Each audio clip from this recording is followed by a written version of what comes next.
우리는 지난 시간 아브라함과 우리 사라의 가정에 한 아기가 태어나는 것을 보았습니다. 아브라함이 100세였고 사라가 90세였습니다. 그들의 능력으로 태어난 것이 아니라 성경은 계속해서 이야기했던 것이 사라의 경수가 끊어졌다. 어떤 인간의 능력이 아니라 하나님의 약속을 따라서 하나님의 말씀을 따라 그리고 하나님의 능력으로 우리 아기가 태어났다는 것을 보여주고 있습니다. 이제 그 아기가 약속의 자녀 이삭이 이제 자라고 있는 거예요. 오늘 본문은 이 아기가 젖을 때는 것을 배경으로 하고 있습니다. 우리는 요즘 젖을 이게 돌전으로 요즘 또 젖을 오래 안 먹이더라고요. 워낙 분유나 이런 게 좋아가지고 그러는데 우리 어른들도 기억하시겠지만. 이런 삶의 환경이 좋아지기 전에는 젖을 좀 오래까지 먹였잖아요, 그죠? 젖이 나올 때까지 물이 안 좋거나 환경이 좋지 않을 때는 아이에게 줄 수 있는 게 엄마 젖처럼 안전한 게 없잖아요. 그래서 우리 아브라함 시대 고대 근동에서는 젖을 좀 오래 먹였습니다. 거의 대부분 평균 만 3세 될 때까지는 젖을 먹였어요. 그리고 우리 한국에서 보면은 그 아이가 건강하게 자라는 것에 참 고마워서 백일 잔치도 하고 돌 잔치도 하지 않았습니까? 이 아브라함 시대에는 아이가 젖을 뗄 때 잔치를 하는 거예요. 자, 이 아브라함과 이 사라 사이에 태어난 이 이삭, 이 약속의 자녀, 이 자녀가 이제 젖을 떼는 날이니 얼마나 기뻤겠습니까? 그래서 오늘 본문은 그런 기쁨의 잔치로 시작을 하는데 그 기쁨의 잔치 가운데서 누군가가 그 약속의 자녀, 그 어린 이제 3살밖에 되지 않은 그 이삭을 이렇게 놀리는 자가 있는 거예요. 여기서 놀리다라는 하자크라는 말은 사실 비웃다는 말이에요. 비웃다, 아주 비웃고 있는 겁니다. 그게 누군가 보니까 이스마엘이죠. 예, 이스마엘이 누구입니까? 아브라함이 86세에 그 사라의 몸종이죠. 애굽에서 얻었던 그 하갈을 통해서 낳은 아이입니다. 86세에 낳았어요. 그리고 아브라함이 100세에 이삭을 낳으니까 14년 동안 아브라함의 유일한 독자였잖아요. 그죠? 14세 될 때 이삭이 태어났고요. 지금 이삭이 젖을 뗄 때니까 한 3년 정도 지났으면은 우리 이스마엘은 17세에서 18세. 여러분 한번 생각해 보시면 우리 교회 상우가 이제 만 15세 됐더라고요. 우리 해리 오빠 상우. 예, 그렇게 키가 큰데 우리 규빈이 우리 교회에서 지금 제일 크잖아요. 그죠? 제일 크든지 아니면 제일 커지려고 하고 있죠. 근데 그 규빈이가 어저께 만 18세가 됐어요. 무슨 말씀 드리냐면은 18세 정도 되면은 이미 몸은 다 큰 거예요. 예, 다 큰 성인이 지금 이 조그만 아이를 비웃고 있는 거예요. 예, 이거를 성경이 기록하고 있는 겁니다. 근데 그거를 또 누가 봤냐면은 누가 봤겠어요? 그 이삭의 엄마인 사라가 본 겁니다. 예, 사라가 보고 지금 아브라함에게 가서 이야기를 하는 거죠. 당장 저 이스마엘과 이스마엘의 엄마 하갈을 다 쫓아내라. 예, 다 쫓아내라. 근데 이게 사라가 그냥 너무 기분이 나빠서 자기 아이를 비웃으니까 우리 그렇게 말할 수 있잖아요. 기분이 조금 나빠서 아니면 지나가는 말로 할 수 있겠지만 장난이 아니었던 거예요. 예, 이게 농담이 아닙니다. 네, 그냥 무조건 쫓아내라는 거예요. 그래서 오늘 본문에 보니 아브라함이 그 일로 말미암아 근심하는 것으로 오늘 본문이 나와 있습니다. 우리 8절, 9절, 10절을 한번 읽어볼까요? 제가 드렸던 설명이 다 나와 있습니다. 같이 한번 읽어보겠습니다. 시작. 아이가 자라매 젖을 떼고 이삭이 젖을 떼는 날에 아브라함이 큰 잔치를 베풀었더라. 예. 사라가 본즉 아브라함의 아들 애굽 여인 하갈의 아들이 이삭을 놀리지라. 그가 아브라함에게 이르되 이 여종과 이 아들을 내쫓으라. 이 여종의 아들은 내 아들 이삭과 함께 기업을 얻지 못하리라 하므로 아브라함이 근심하죠. 11절 볼까요? 11절 보시면 아브라함이 그의 아들로 말미암아 그 일이 매우 근심되었더니 아주 깊은 고민 가운데 이 일 때문에 여러분 우리 부모님들 이해가지 않습니까? 86세에 아들을 얻어서 14년 동안 독자였어요. 얼마나 좋았겠습니까? 예, 얼마나 좋았겠습니까? 그 아브라함의 입장에서는 그 이스마엘이 얼마나 좋았겠어요. 예. 근데 그 아이를 지금 너 쫓으라는 지금 이 사라의 이야기죠. 이렇게 그 아브라함이 근심하는 거 여러분 이해가시지 않습니까? 저는 이해갑니다. 예. 그리고 이제 갓 17세, 18세밖에 안 된 아이인데 얘를 내쫓으라는 거예요. 근데 이 아브라함이 이렇게 근심하고 있는데 하나님께서 말씀해 주세요. 하나님께서 답을 주십니다. 여러분 창세기 16장에 보면 사실 이러한 상황이 있을 때 이 사라가 이 아브라함에게 하나님과 우리 사이의 일을 당신과 나 사이의 일을 하나님이 판단하시기를 원하노라 할 때는 하나님이 침묵하셨습니다.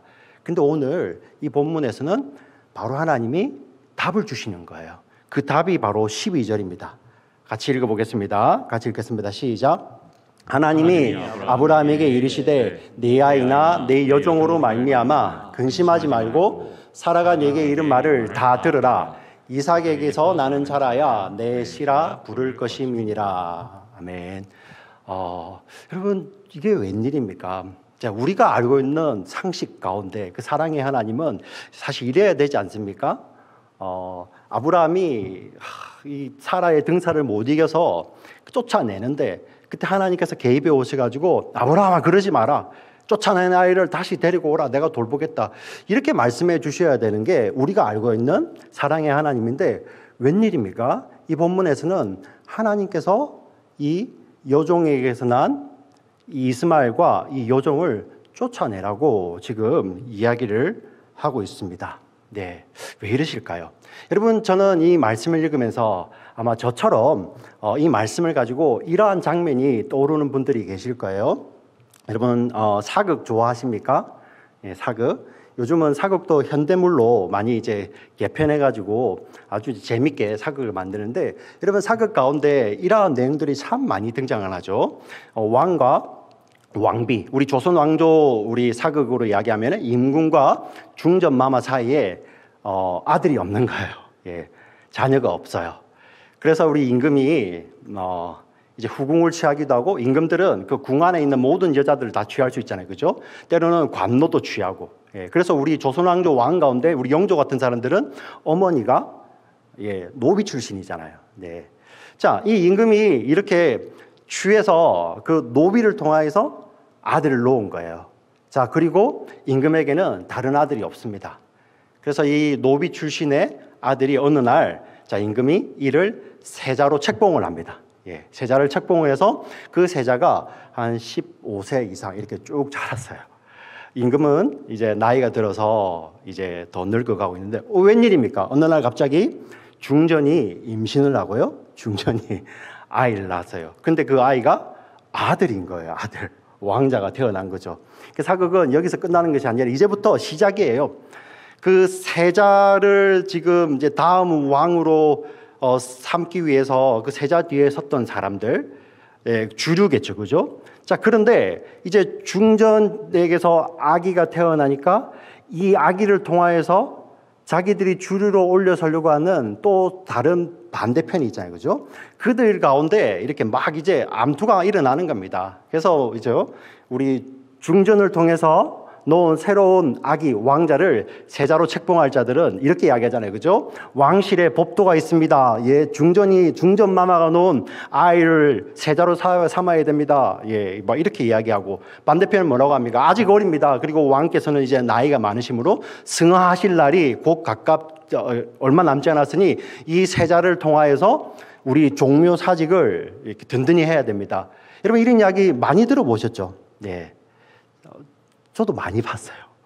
여러분, 근데 이게 그게만 있었던 것이 아니라 역사 가운데서 있었던 것이고요. 우리나라만 있었던 것이 아니라 세계의 많은 역사들 가운데 이런 일이 있었습니다. 예. 제가 왜 이 말씀을 드리냐면은 이게 세상을 보여주고 있는 거거든요. 힘을 가지려고 하는 자, 힘을 유지하려고 하는 자, 그리고 그 힘을 빼앗으려고 하는 자들의 치열한 다툼 가운데 있는 것이 바로 세상이잖아요, 세상. 예. 근데 여러분, 이 세상은 이렇게 다투는데 사실 예수님은 그렇게 말씀하지 않으셨거든요. 우리 마태복음과 마가복음 보시면 이런 말씀이 있어요. 자, 세상의 고관들, 큰 자들, 고관들, 권세자들은 힘을 가지고 너희를 부리려고 하지만 하나님 나라는 그렇지 않다. 나는 너희에게 이르노니 하나님 나라에서는 섬기는 자가 큰 자가 될 것이다. 누구든지 으뜸이 되고자 하는 자는 섬기는 자가 되어야 되리라. 이 예수님께서는 이 세상의 가치관하고 전혀 다른 그 가치관을 이야기하세요. 그게 바로 하나님 나라의 가치관이잖아요. 그죠? 하나님 나라의 가치관. 자, 예수님은 이렇게 우리에게 이런 세상 가운데서 그 세상의 가치관으로 살던 자들 가운데서 우리를 불러내셔서 하나님 나라의 가치관으로 사는 자로 우리를 삼으시기 위해서 이 땅에 오셨어요. 그래서 예수님께서는 내가 온 것은 많은 사람들에게 생명을 얻게 하기 위해서 내 목숨을 주기 위해서다. 섬기기 위해서다. 이 가치관을 이야기하시잖아요. 그런데 여러분, 그 예수님의 말씀하고 오늘 성경 우리 창세기 21장에 나오는 이 말씀하고 여러분 같이 매치가 되세요? 예. 그거는 구약이고 이거는 신약이고. 여러분, 구약하고 신약하고 다른 말씀이 아니에요. 네. 그래서 우리가 이 말씀을 잘못 이해하게 되면은 구원은 신약을 믿어서 받고, 복은 구약에서 이제 우리는 아브라함처럼 복 받을 거야. 이렇게 착각하는 겁니다. 똑같은 맥락입니다. 어떤 맥락이냐면은 아브라함이 살던 시대, 아브라함이 갈대아 우르에서 부름을 받았잖아요. 하나님께서 부르시고 약속을 주시면서 말씀을 주셔서 불러내시잖아요. 자, 그것을 통하여서 아브라함도 똑같이 만약에 하나님의 부르심이 없고 하나님의 약속이 없고 하나님의 말씀이 없었다면 어떻게 될까요? 똑같이 그런 삶을 살고 있는 거죠. 그러한 삶 가운데 여러분, 하나님의 약속이 임하셔서 그 삶 가운데 그 아브라함, 그 세상의 가치관에서 건져내는 것이 복음이잖아요.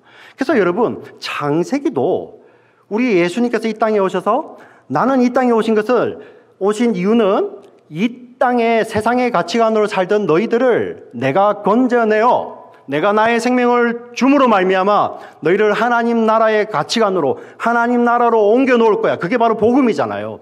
복음으로 말미암아 우리를 자유케 하기 위해서 예수님 오셨어요. 여러분 믿으십니까? 아멘. 그 말씀인 거예요. 그 말씀. 그래서 여러분 구약 성경을 보시면 하나님의 약속을 제하고 하나님의 은혜가 거쳐지면 똑같이 냄새나는 인간들이 있는 거예요. 똑같이 아브라함이 죄를 짓고 있고요. 똑같이 이삭이 죄를 짓고 있고요.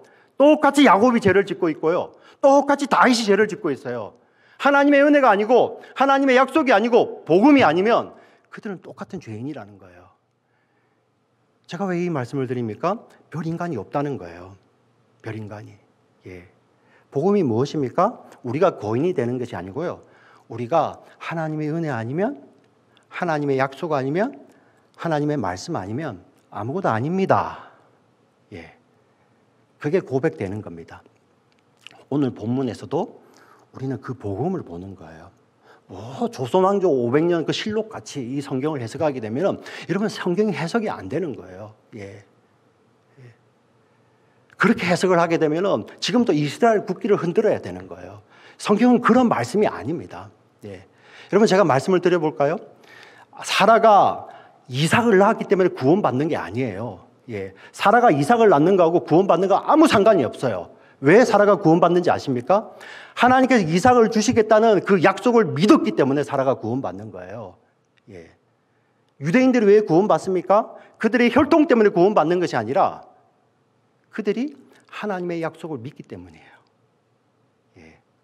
그러면 유대인 아닌 자들은 어떻게 구원받죠?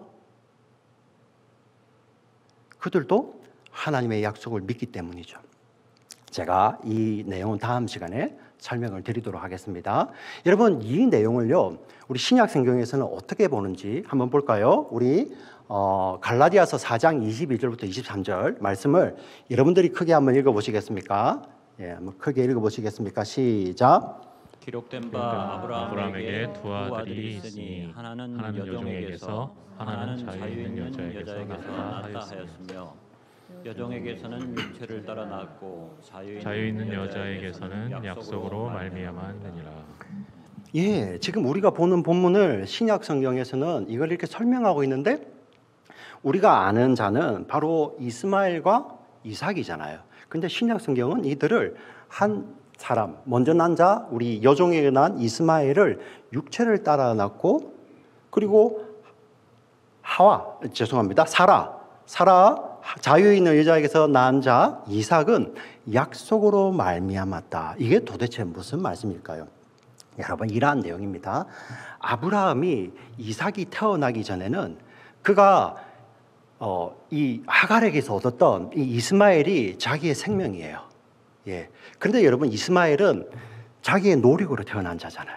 예. 하나님의 말씀도 아니고요. 이스마엘이 태어날 때 우리 16장에 보세요. 사라가 아브라함에게 말한 대로 그대로 해요. 예. 자, 아브라함과 사라의 노력으로 말미암아 태어난 자가 바로 이스마엘입니다. 예. 이스마엘. 그에 반해서 이 아브라함과 이 사라 사이에 태어난 이삭은 인간의 노력이 들어가지 않고 오직 하나님의 말씀, 약속을 따라서 이게 나는 것이 바로 이삭이죠. 이 둘을 차이를 두고 있는데 이게 어떻게 차이가 나냐면은 아브라함이 이삭이 아니라 이스마엘이 자신의 상속자가 되었다고 생각했을 때는 아브라함의 삶은 육체에 속한 삶인 거예요. 예, 그 열매가 그냥 자신의 노력의 결과로 사라지는 거죠. 그런데 그 삶 가운데 어떤 일이 벌어집니까? 하나님이 그 아브라함의 삶 가운데 개입해 오시면서 약속을 주시잖아요. 그 약속으로 말미암아 새로운 생명이 태어나는 거예요. 그 생명이 이제 자라면서 이 육체로 난 자와 약속으로 난 자가 지금 충돌하는 거죠. 오늘 우리 젖대는 이 잔치 자리에서 여러분, 여기서 보면은 약속으로 났다는 이 표현은 우리 신약 성경에 보면 또 이 약속으로 났다는 표현과 똑같은 표현이 이게 비슷한 표현이 어떤 표현이냐면은 바로 영으로 사는 자들, 그리고 성령으로 난 자들 이야기를 합니다. 그래서 여러분, 예수님 태어나실 때 보세요. 모든 하나님의 말씀 때문에, 약속 때문에 태어나시는데, 예수님 태어나실 때 약속으로 말미암아 태어나셨다, 하나님의 예언의 말씀으로 말미암아 태어나셨다고 하셨던 그 예수님을 우리 신약의 기자들은 성령으로 낳았다고 이야기를 하는 거예요. 성령으로. 여러분, 이해가 가십니까? 똑같이 우리가 예수님을 믿음으로 말미암아 그 약속으로 성령으로 나신 예수님이 저와 여러분의 죄를 위해서 십자가에 죽으시고 부활하셨잖아요. 그분이 우리에게 성령을 보내주셨어요. 우리가 이것을 믿는 자들을, 우리를 약속을 따라 난 자녀라고 하고요, 동시에 성령으로 난 자라고 이야기를 하는 거예요. 여러분, 갈라디아 4장에 보시면 너희가 이삭과 같이 약속의 자녀라라고 이야기를 하고 있거든요. 똑같은 말입니다. 우리를 향해서 이 약속의 자녀, 성령으로 난 자들, 영으로 난 자녀들, 이렇게 이야기를 하는 거죠. 바로 이게 아브라함의 삶 가운데서 그대로 일어나는 거예요. 자기가 육신으로 살 때는 아무런 문제가 없었어요. 근데 어느 날 갑자기 약속으로, 영으로, 성령으로 난 자가 탄생을 하니까 다투는 거예요. 예. 저와 여러분도 마찬가지입니다. 우리가 예수님을 믿기 전에 우리가 육신을 따라 살 때, 그때는 아무런 문제가 없었는데 저와 여러분이 예수를 믿고 성령이 오셔서 우리 속에서 새 사람이라고 하죠. 새 생명이죠. 예수로 말미암은 새 생명이 태어났을 때 다투는 거예요. 그 내용을 갈라디아서 5장 17절에 이렇게 이야기를 합니다. 같이 한번 읽어볼까요? 시작. 육체의 소욕은 성령을 거스르고 성령은 육체를 거스르나니 이 둘이 서로 대적함으로 너희가 원하는 것을 하지 못하게 하려 함이니라. 서로 거슬리는 거예요. 예. 그 전에 우리가 육신으로만 살 때는 전혀 문제가 없었어요. 그러나 우리가 예수를 믿고 새 생명이 태어났는데 그 새 생명이 자랄 때 그 새 생명은 반드시 육신대로 살던 옛 생명과 다투게 되는 거예요. 그래서 우리 신약 성경에 보면 이 육신으로 사는 자를 옛 사람이라고 표현을 하고요, 성령으로 약속으로 난 이 새 생명을 새 사람이라고 이야기를 해요. 그래서 계속 우리 신약 성경에 보면은 옛 사람을 버리고 새 사람을 입어라, 이런 표현을 많이 쓰죠. 왜 그렇습니까? 이 옛 사람과 새 사람은 같이 갈 수 없는 거예요. 옛 사람은 절대 하나님 나라를 유업으로 받을 수 없습니다. 왜 그렇습니까? 예수님이 이 땅에 오셔서 주시는 하나님 나라의 가치관은 세상과는 전혀 다르잖아요. 그죠? 예. 그 두 개가 대립을 하는 거예요. 그래서 우리 갈라디아에서는 이렇게 대조를 하면서 이런 표현을 합니다. 예, 우리 19절부터 21절까지 말씀 같이 한번 읽어보겠습니다. 시작. 육체의 이름 분명하니 곧 음행과 더러운 것과 호색과 우상 숭배와 주술과 원수 맺는 것과 분쟁과 시기와 분냄과 당 짓는 것과 분열함과 이단과 투기와 술 취함과 망탕함과 또 그와 같은 것들이라. 전이 너희에게 경계한 것 같이 경계하노니 이런 일을 하는 자들은 하나님의 나라를 유업으로 받지 못할 것이요. 여러분 앞에 쭉 나열해 놓은 이 모든 것들은 여러분 육체로 말미암아, 여러분 육체라는 것이 우리 뼈와 살을 이렇게 이야기하는 것이 아니라 우리가 구원받기 전에 아담 이후에 그냥 본성을 따라 살던 삶, 내가 주인되고 세상이 주인되어 살던 그 삶의 지금 열매들이잖아요. 예. 자신의 욕망 때문에, 그리고 내가 많이 가지지 못하는 것에 대한 두려움 때문에, 이 욕망과 두려움이 늘 함께 가잖아요.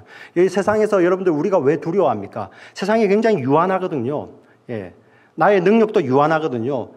그래서 물자도 자원도 유한합니다. 그 가운데서 내가 가지지 못하면 두려움이 있어요. 예. 나는 못 가졌는데 저 사람은 가지네? 그래서 그것을 더 가지기 위한 두려움이 있는 거죠.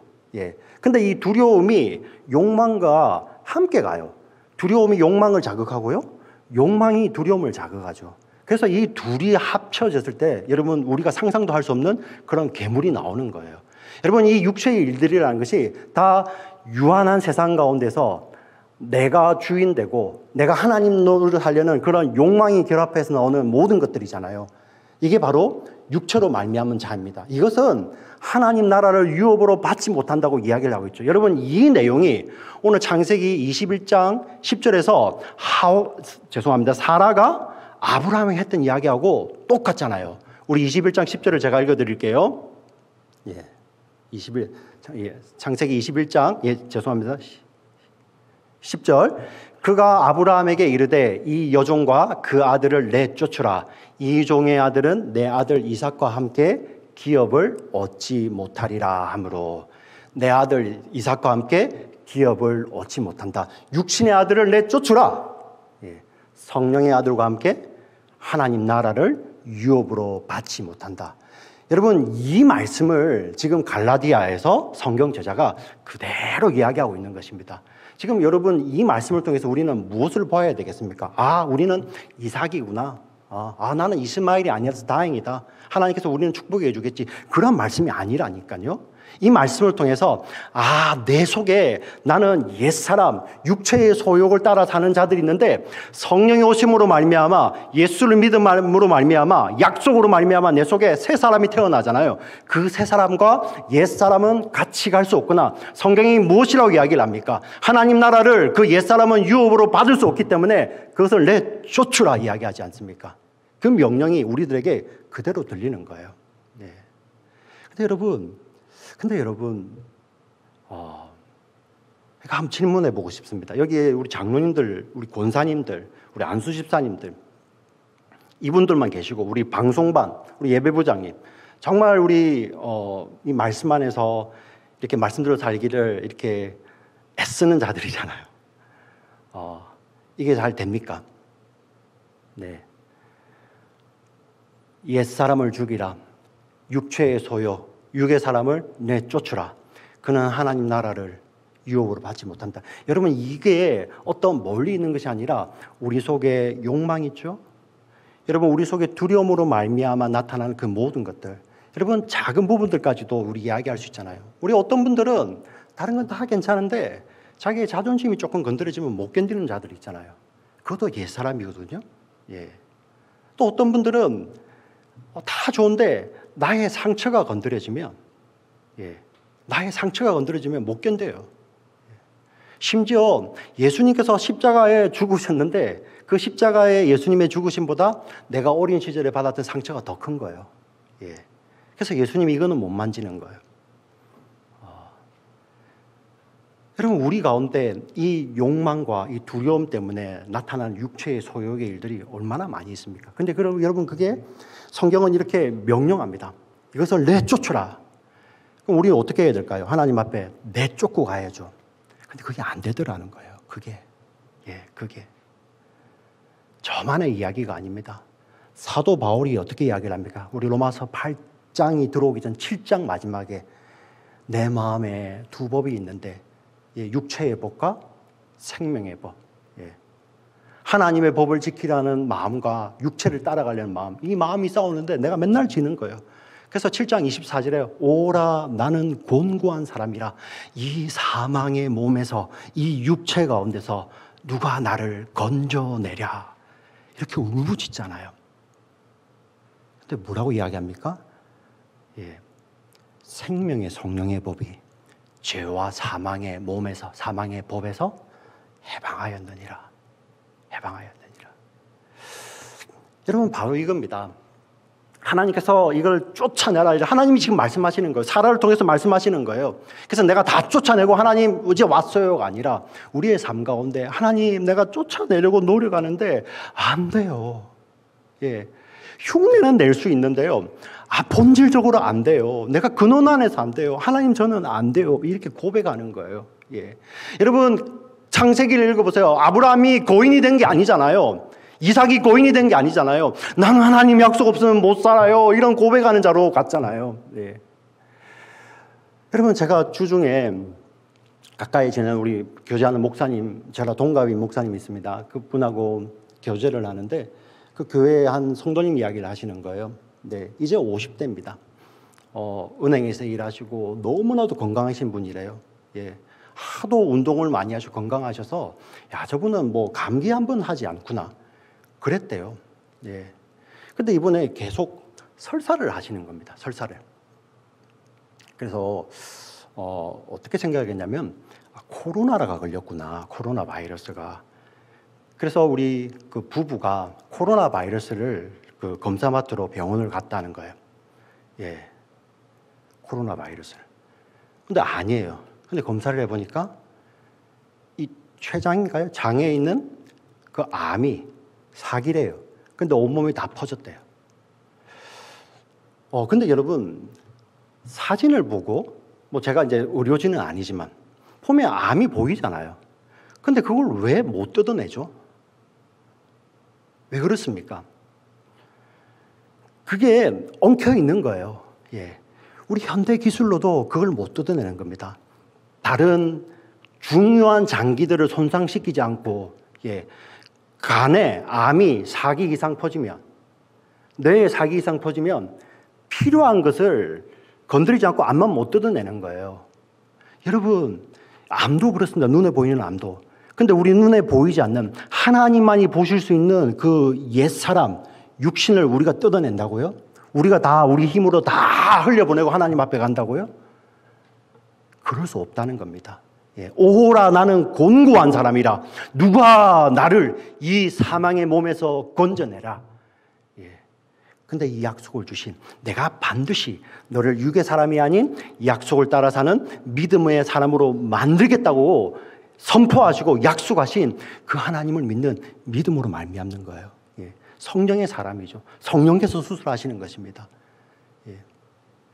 저와 여러분, 우리가 믿음의 여정을 걸어갈 때 저는 뭐 이렇게 여러분도 아마 우리 장로님들 어른들 그러실 거예요. 조금 우리 개인적으로 손해 보는 거, 뭐 돈 좀 손해 보고 어떤 다른 사람들 때문에 좀 몸이 피곤한 거 그런 거 괜찮잖아요.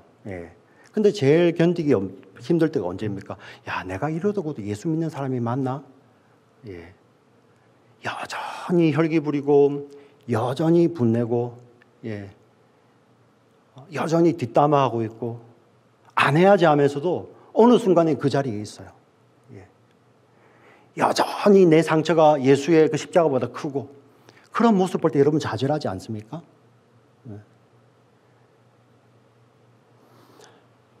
성경은 무엇을 약속하십니까? 그 육신을, 옛사람을 보내라. 하나님 나라는 그 옛사람은 받지 못한다고 말씀하셨던 그 하나님이 저와 여러분 속에 성령을 통해서 그것을 수술하신다는 거예요. 그 그걸 믿는 믿음으로 사는 자들입니다. 오늘 우리 창세기 말씀은 바로 그것을 하고 있는 것입니다. 이 아브라함의 이야기는 사극으로 보는 것이 아니라 복음으로 보는 것입니다. 똑같이 아브라함도 사라도 하갈도 이스마엘도 하나님의 약속이 없으면 그들은 아무것도 아닌 거예요. 근데 하나님께서 주신 약속으로 말미암아 그들이 그 아브라함이 사라가 이삭이 믿음의 조상들이 되는 겁니다. 저와 여러분도 마찬가지입니다. 하나님께서 이 약속을 주신 약속의 자녀들, 영의 자녀들, 저와 여러분이죠. 하나님께서 우리의 삶 가운데서 동행하시며 우리가 정말 이런 삶의 어려운 자리에 똑같이 세상과 같은 똑같은 모습이 드러나는 내 자신을 바라보며 눈물 짓고 근심하고 한심하잖아요. 내가 예수를 이렇게 일평생 믿어왔는데 10년을 믿어왔는데 20년을 믿어왔는데 30년을 믿어왔는데 그대로인 내 모습을 보면서 눈물 지을 때 하나님께서 그를 수술하시는 거예요. 하나님 제가 아니군요. 하나님이 하시는군요. 하나님 약속을 붙듭니다. 성령을 붙듭니다. 성령이 이미 그 안에서 수술하고 계시는 거예요. 그래서 그분이 믿음을 주신 그분이 우리의 믿음을 완성하시는 거예요. 믿음의 주시오 우리를 온전케 하시느니 그분을 믿음으로 우리는 믿음의 경주를 해나가는 것입니다. 여러분 믿으십니까? 오늘 이 말씀을 붙들고 여러분 이 코로나 시대 때 지금 시간이 길어지니까 사실 별 수 없잖아요. 그죠? 우리 믿음의 우리 어른들도 저도 마찬가지인 것 같아요. 힘들고 사람 별 수 없어요. 별거 아닙니다. 근데 우리는 이때 자포자기가 안 하는 것이 아니라 하나님 약속을 주셔서 이때 하나님께서 우리를 이루시고 계시구나. 그래서 나는 작지만 내 속에 약속을 주시고 그 약속을 반드시 이루시는 그 성령을 붙들고 사는 거. 그게 성령의 사람입니다. 성령의 사람. 성령께서 우리 가운데 오세요. 그리고 열매는 무엇입니까? 그 성령으로 말미암아 우리가 성령을 붙들게 되고요. 우리 삶 가운데 그 성령의 열매들이 나오는 거죠. 열매입니다. 내가 한 것이 아니라는 거예요. 성령이 오셨기 때문에 그 성령께 순종함으로 말미암아 성령께 의지함으로 말미암아 우리 삶 가운데 열매로 나타나는 것이죠. 하나님 앞에 그거 가지고 가는 겁니다. 하나님 앞에. 여러분 믿으십니까? 주님 오시는 그날까지 그 주님 바라보며 승리하시는 저와 여러분 되시기를 주의 이름으로 간절히 축원합니다. 아멘. 살아계신 하나님 아버지 감사합니다. 우리 창세기를 통하여서 복음을 또 보았습니다. 하나님 우리 인간을 영웅으로 만드는 그런 어리석은 짓을 당장 멈추게 하여 주시옵소서. 정말 하나님의 은혜가 아니면은 그저 냄새나는 그냥 세상에서 두려워서 그 두려움과 욕망의 종로릇하며 남들보다 더 못 가지면 내가 없는데 어떡하지? 그래서 더 가지기 위해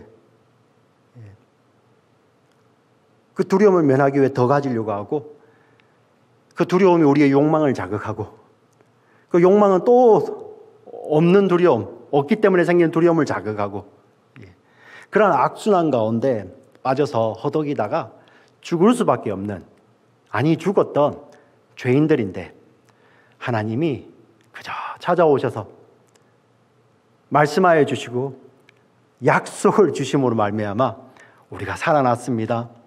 이제는 우리는 약속의 자녀이며 약속을 따라서 오신 성령을 따라 사는 영의 자녀들, 성령의 자녀임을 저희들 고백합니다.